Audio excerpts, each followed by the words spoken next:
Sreebhumi sporting club শুরু আর ভিড়। North কলকাতায় সবচেয়ে বিখ্যাত যে পুজো মণ্ডপটি হয়ে থাকে প্রত্যেকবারই, সেটা হচ্ছে শ্রীভূমি স্পোর্টিং ক্লাব।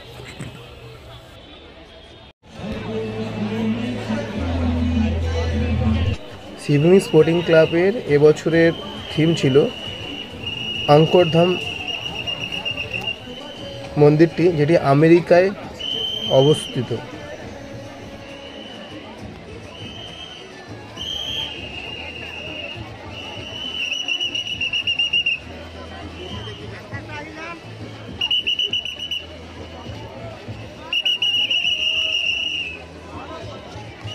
ইউএসএর স্বামীনারায়ণ অঙ্করধাম আদুলে তৈরি শ্রীভূমি স্পোর্টিং ক্লাবের এবছর মণ্ডপ।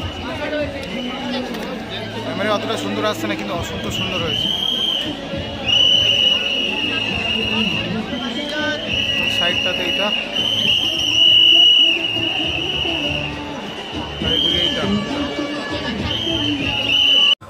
বাস্তবে স্বামীনারায়ণ অঙ্করধাম যে মন্দিরটি রয়েছে তার থেকেও কিন্তু অনেক অনেক সুন্দর হয়েছে এই শ্রীভূমি স্পোর্টিং ক্লাবের এবছরের এই মন্দিরটি, যেটি আমেরিকায় অবস্থিত।